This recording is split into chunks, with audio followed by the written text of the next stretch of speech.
All right. Here's my review for The Rip. We got Ben Affleck, and we got his best friend in there, Mr. Why am I forgetting his name? You know why I remember Ben Affleck's name so much? And it's because I think of his best friend as Jason Bourne. That's why I think. I need to rewatch those movies. I haven't watched the movies in a long time. But when I think of him, his name in my mind is Jason Bourne. Like, that's how I think of him. Ben Affleck has been in movies that, people could say, oh, he's Batman, but he hasn't, and I love him in Accountant as well. So good. But why am I forgetting his name? Matt Damon, okay. Alright, so both of them in this movie are great, okay? And this movie was good. I won't lie, it was a good movie. But what I will say is this. Like, there's a part, I'm not spoiling anything. I'm just saying this movie is very thrilling. It's about, who can you trust when money comes in the way with all these cops, and they going in places and finding money that, that was hidden away, and they got to figure out who can they trust, to get to move this money, and if, who might take it, if anyone's gonna change. This movie did not go the way I thought it was gonna go. I'll say this: the first 15 minutes of this movie, I was in, but I was actually a little bit. I was in, but I was kind of halfway out, because when I was watching the film, I liked it. But here's the thing: when a movie does something in the very beginning, and if it bothers you, then it's something stupid. And I normally don't pay attention to things like this in movies, but it was just something that was on my mind and you let me know if you've seen a movie. You let me know if it's on your mind, if it was on your mind, or if you even thought about it when you saw it. Which is that all I'm gonna say is in the beginning of this film, someone gets shot with a shotgun. Okay, they get shot twice. But they don't make a sound. They don't make a sound like ow, and they don't make a sound like, they get shot 6 times, okay? I would say the first 2 times is they're still alive, and then the rest, obviously, they're dead. But the first time the person gets shot, she's on the floor, and she's texting because she's trying to put some information in the phone, and she's doing it without even she's not even shows that she has pain. And then the second time she gets shot, she falls over real far. She gets shot far. And then she picks up her phone again and puts in the message or whatever that she's trying to leave a hint for someone.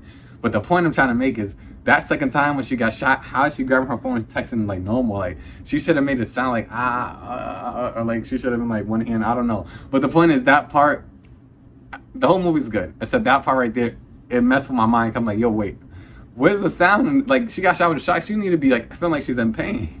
But I don't know if that bothered anyone. But for me, I saw that part and I was I normally don't care about stuff like that, but it just stuck out to me so much. I was yo, how's she not feeling the pain from that blast? But anyways, it was a good movie.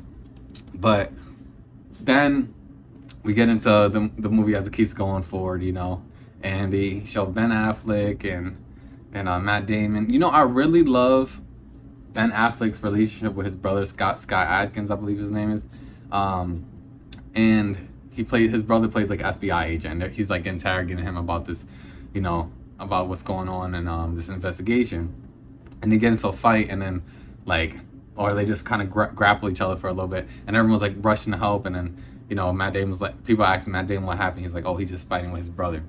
I like that reveal that was his brother. That was pretty cool. I just like that element of the film of people being close and also working in different departments, and that one might be more stuck up than the other and stuff like that. I just like it. And overall the film was good, but I think it could have been so much better. You know what it is? It's because I really love movies about heist. I love movies about like undercover stuff. I love movies like that. And then in the middle of this movie was so thrilling. It was so extremely thrilling at the beginning of this film. And when I was watching how thrilling it was, I was just I was riveted, because they're in the house and they're finding all this money and they're trying to figure out what to do with it. You know what I mean? Who might turn, da da da da.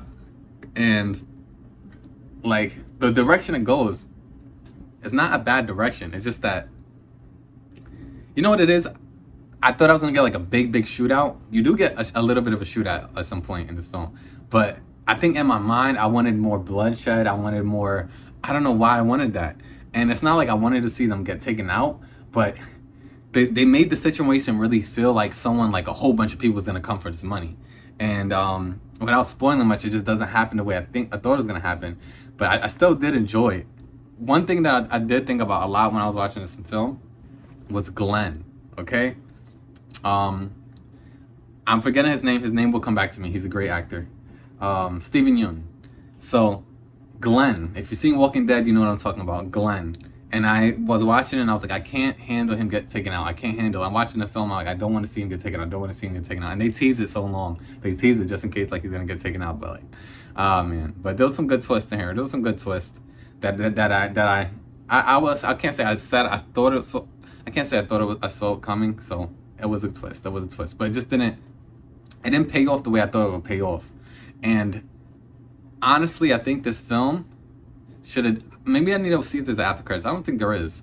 And if there was, then they should have put it at the end of the film to really bring people in. Because when this movie ends, it feels like it's a part one. It really does feel like a part one.